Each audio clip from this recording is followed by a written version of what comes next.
Hi everyone, and welcome to lesson number 2. Welcome to this new lesson for today. We are going to take a look at our words, the words that we use, as well as the words that we think to ourselves or say to ourselves.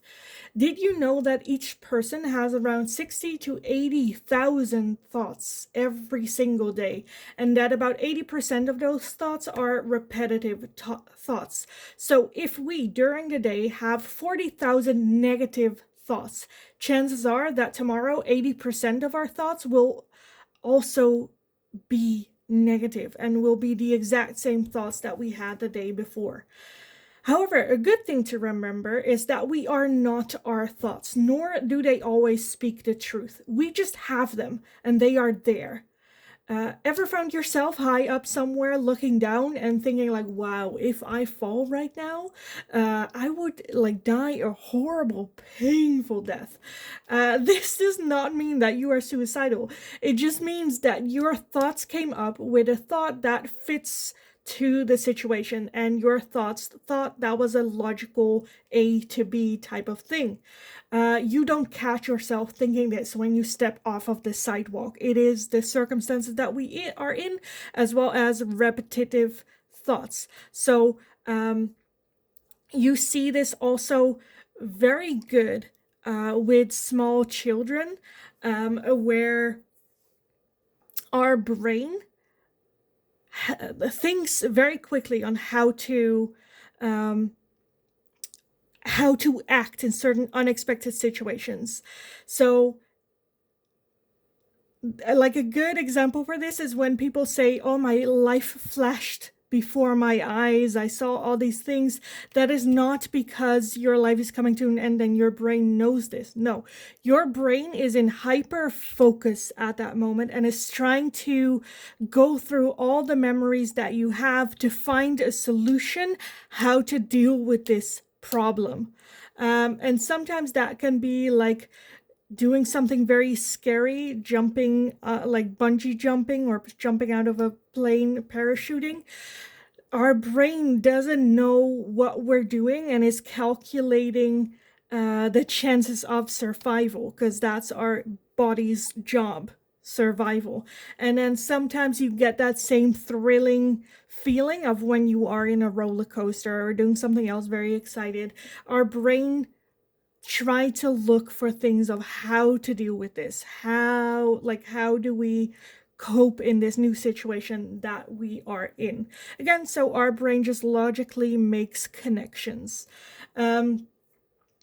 So keep that. It's a good thing to remember that we are not our thoughts, we just have them, and how our brain works exactly.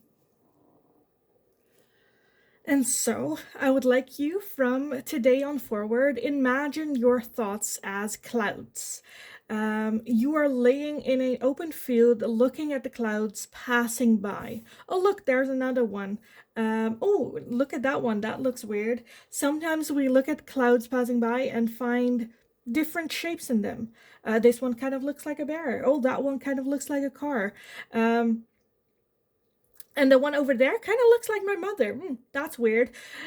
By imagining your thoughts as clouds just passing by, it can create helping a bit of calmness in your brain.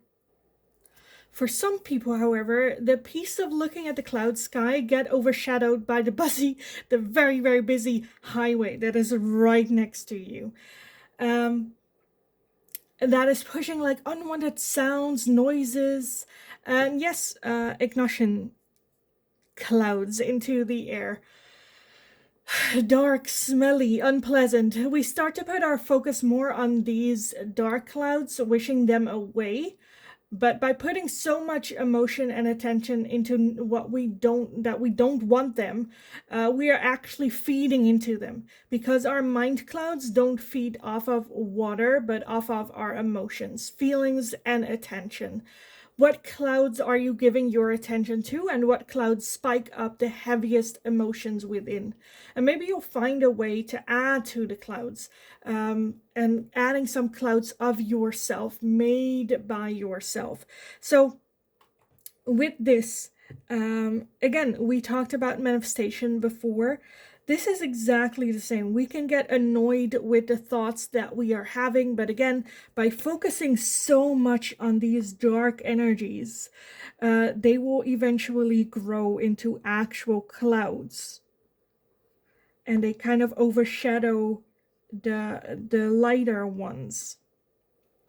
And during these next couple of exercises, I'm also going to give you a couple of tools in which you can actually add in your own clouds into your own atmosphere that is in your mind space, and so that we can kind of want to say pay less attention to the busy highway that's going on, or maybe even taking out a couple of cars that is causing all these clouded mind space.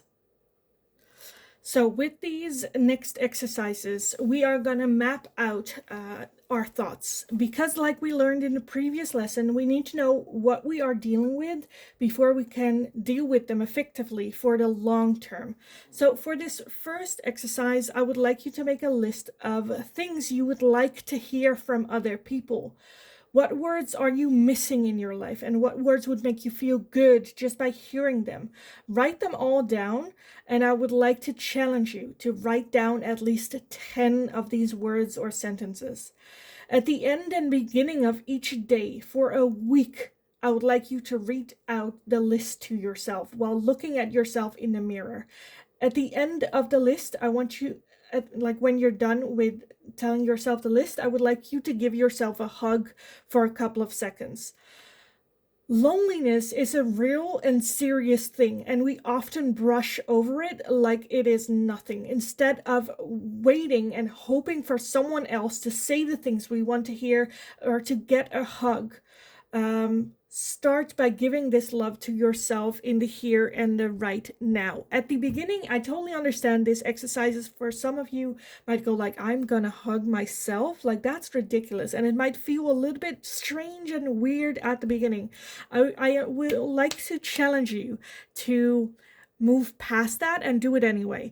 And even if your thoughts are like, this ridiculous, you're an idiot, look at you hugging yourself, I would like you to still continue hugging yourself, telling yourself the list of words that you have, even if it's not something that you did today, or not really feeling it, or your brain is talking back with each one. That's totally fine. Let everything be there the way it is. Again, don't pay it attention. Don't give it any more power while going through this list. This might seem for some of you like a very easy task. I guarantee it is not. So again, I would like to challenge you to do this exercise every day for a week, at the start of the day, at the end of the day as well. Give yourself a big ass hug and tell yourself, give yourself the love that you would like to receive from others in the right here, right now. So for the next exercise, we are going to take a look at what words do you use, say, and think, and when. How does these words make you feel? How would you like to feel in moments like that instead? So for this exercise, I would like you to collect your thoughts for 1 or 2 days, not that long. I would like you to write down whenever you notice a disempowering thought about yourself, your future, your past, or even other people. When did you have this thought? What were the circumstances? How did it make you feel? Did this thought linger in your mind for a little bit? If so, for how long? Write it all down. This can be a very, very tiring exercise, so don't get too hard on yourself. If you need a little bit of a break during the day, take it. And again, like I said in the intro, I'm not asking you to write down your 60,000 thoughts every day, because that's impossible. But the ones that kind of like stick out like a sore thumb. What thoughts are they? When do they happen? Do they happen more often? If you catch this one once, the first time, write it down. If you catch the exact same thoughts, count it. How many times did I have this thought today? Write down the circumstances. If there are differences, write it all down. Get as detailed. This is about documenting, exactly, knowing exactly where you are. Again, why I'm asking you to do it for only 1 or 2 days is because it's a very, very tiring exercise. Paying attention to everything that is going on in our brain, as well as this at the end of the day, can make you feel very, very drained and to the point that you want to give up. So make sure that you start this exercise at a day where you feel maybe a little bit more you can handle it. Again, if halfway through the day you're like, this is depressing, I'm gonna stop, that's fine. It just is about collecting those thoughts a little bit here and there. So if you need to spread it out over a couple of days, give yourself that time as well. So the next thing I want you to do is a day or maybe a couple of days later, I would like you to take the list and read what you have written down once more. How can we change these words so that instead of taking energy and making you feel bad, you can change them into something better? Something that doesn't last for as long as they do, or even to the point where we won't feel upset about the situation like ever again. In situations like that, how would you like to feel? What would you like the end result to be like? And what words can we use to make this happen? So let me give you guys an example of what I mean with this. So let's imagine on your way to work, you are driving home and someone cuts you off. The original thought might be anger, frustration. What an idiot, you might have thought. Okay, at the entire way home, you're still thinking about it. When you're home, you tell your partner about it in as much detail and with so much rage that you have been holding on all the way home. He could have killed me, you added, making it even bigger and bigger. You are so angry that by the time dinner comes, you are not even hungry anymore. You decide to take a shower in hopes that that will calm you down, but it really doesn't work. And as well as you hoped, and you just keep thinking about that situation. So you just end up on the couch in your pajamas, eating chocolate and getting some distraction from your thoughts by watching an action movie. And then when you see a similar car get hit by the hero's nemesis, you giggle a little bit. You just spent the entire afternoon and evening holding on to that anger. In fact, technically, you just gave someone else the power of your emotions. They did this, and therefore your whole day has been ruined, and we seem powerless. So how can we change these thoughts so that when you come back home, you don't carry that anger with you? I do have to say, this is a skill that takes a lot of time and mildness and love toward yourself, a skill that only a few people actually mastered. And I also want to add in that emotions are a natural thing and are all okay to feel from time to time. I am not a life coach that says like, oh, all happy thoughts, all smiles, all good. No, all emotions are here to stay. All emotions here have a function. But in fact, it is the fact that we don't allow ourselves to feel those feelings is what's making us angry. Shock, disappointment, fear, sadness, even expectations not met can cause our mind to go straight to anger if not identified properly. Because we do get caught off guard by this other car, what emotions do we really feel? Where is this anger coming from? The expectation and disappointment that someone shouldn't do that to another person? Shock and fear of something unexpected happening? The feeling of being powerless and so much more. Yet we go to anger because we have the right to be angry. And you would be correct in saying that. However, as with all rights, we have a choice. Just because we have the right does not mean that invoking that right is what is best for us. So, to go back to our example, when someone cuts us off, instead of getting angry, we can choose to add in other thoughts like, wow, that scared me. Or that was out of the blue. Good thing I have good reaction time. Good thing I'm a good driver. Maybe they were in a hurry. Maybe they got distracted and almost missed the exit. maybe they had a shitty day, or maybe they didn't see me, or just, wow, that was a close one. Now, I already know there are people watching this that just by hearing this example and the solution to this will get angry. I can almost hear you say, well, if someone is cutting me off, better make sure I will get back to them. Or I'm not just going to sit there and pretend like it was nothing when I could have died. And to those, I say that that is your good right to choose. And then I would say, I have to congratulate you because you don't have a problem with this. And please continue the way that you have. For those of you that, however, are curious about this concept, I would like to tell you this. If you honestly would like to be able to do this, but honestly don't know how, take a look at what is at the foundation of this. What core value do you hold regarding this incident?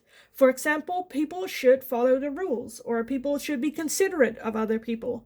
If you are not sure what value is underneath this, take a look at the value list you made from lesson 1 and see if any of this rings a bell. If something like this is your core value, and this is where the anger is coming from, someone is not meeting your value of how to behave, and that makes you angry. Instead, let's bend this core value to ourselves. What would happen if your core value changed from people should follow the rules to I will always try my best to follow the rules myself? How those changes feel? What thoughts may come to you when something like this happens to you with this new core value? So, again, I would like you to grab the list of words, thoughts, and events and find out where these thoughts are coming from. What core value lies underneath that makes us upset? And how can we bend these core values that we still follow them, but they become less valuable when we or others don't oblige to them? Because yes, we too sometimes don't meet our own values and give our self hell for it. So let's take an honest look at what's going on. So let me give you another example. Let's say you are running late for an appointment and this makes you feel all kinds of way. You find it important to always be on time. Your core value is I have to always be on time. What could you change? What could your changed value be so that you still be on time, but don't feel those strong emotions when you don't follow it? So let me start with a couple of rules when it comes to having good values. A good value should always consider these 4 things. So first, always make the value about yourself. So talk in the I form. Just because you have a value does not mean that everyone else has the same one. Number 2 is make it a suggestion. We are human and far from perfect. So let's make our value represent that too. Make it a suggestion rather than a demand. Okay, number 2 is give room for forgiveness. When we don't meet our own value, then what? Did I do everything I can not to meet them? Can I do things differently? Where is there no room for asking these kinds of questions when we are punishing ourselves with our values? So have room for forgiveness, have room for, again, that humanity, for us making mistakes and that being okay. Did I try everything I can to make it happen anyway? Yes. Can I do things differently next time? No. Were there other circumstances? Yes. Then be a little bit more forgiving and loving towards yourself with this. And the last one is action oriented. Your value should imply you taking action. I do everything I can. I do my best. I try my best. Action oriented. So knowing that, what could be the changed value? How about I try my best to be on time? Can you feel the difference between these two? I always have to be on time, or always be on time, or I try my best to be on time. Both talking about being on time. Both ask action. But where one feels already rushed and stressed, I kind of almost want to add in like exclamation points here. Always be on time. The other one feels more free and open. So which one do you prefer to have? And which one would bring mildness and forgiveness to ourselves and others when they are not met? I would like you to make these changes to your values as well. Whenever you have a thought like that, be interested in the thought. Huh? That's funny. Where did that come from? It didn't feel nice. Then how can I change them? This is very easy to say and very challenging to add in practice, but I am going to ask you to do so anyways. This challenge will give you plenty of talking back to yourself, backtracking on your words, and apologizing to yourself and others. The challenge here lies in being kind, mild, and loving towards yourself in this process. When you have dissected a value and catch them in wild again, don't punish yourself, but simply think, oh wow, that's funny, the old value came back. Let's add in the new one. Because like I said in the intro, 80% of thoughts you'll have today, you'll have tomorrow as well. And we cannot control what thoughts we don't want, but we can make sure we add a couple of new ones. And by keep practicing and practicing, you'll notice at some point a new value will replace the old one.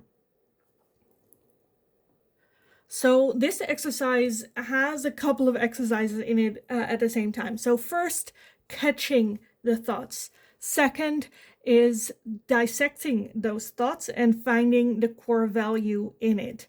Third is changing the core value. And fourth is applying them into practice. Again, especially the fourth one is going to be a lot of thinking. It's going to be a lot of tiring days, as well as a lot of apologizing. Again, when you catch something happening, sometimes when we say something, especially like during arguments, we say something and instead of recognizing and going like, oh, I'm sorry, that was out of line, I shouldn't have said that, we kind of like dig ourselves in and go like, well, I guess I said it. And with this exercise, I am asking you to take responsibility for the words you say to others, towards yourself, and apologizing to yourself and to others when they happen, and then try to imply that new core. Sorry, I am working very hard in change. This was an old value that I just spoke up about. This is the new way how I handle with this. This again is a very, very tiring exercise, but a very this is like without changing and adapting your core, everything that flows out of this will impact moving forward into the next lesson as well. So really take your time for it. Again, be loving, mild, and forgiving toward yourself. Just because you caught a old core value does not mean, oh, I'm going to give up because it's not working. It's not, no. Just catching it is already step number one. So realizing, even if that is catching it like an hour later, looking back in a situation and going like, oh, wow, I guess that was a not so great situation. It is about practicing this and catching it sooner. So when it comes about catching this, again, be mild and loving. I cannot stress this enough to not kind of like torture yourself with these exercises. So just take it easy, take it calm, and see it as a little bit of a game and play with these thoughts and values in your own mind. So I hope these exercises in today's lesson will help you to gain some tools or how to deal with these situations. Now, in next lessons, we are going to take a deeper look into the voices in our mind. Because yes, we all hear voices in our head. Did you know that you have an inner chatty pants, an inner temptress, and even an inner coach? we are going to I am going to introduce you to these different voices that we have and dissect why they are here and what job do they fulfill. By understanding them better, we will be able to work with them as well as recognize them better. So come join me again in next lesson. I hope you're having an amazing rest of your day. Continue to kick ass, and hopefully I'll talk to you guys again in the next lesson.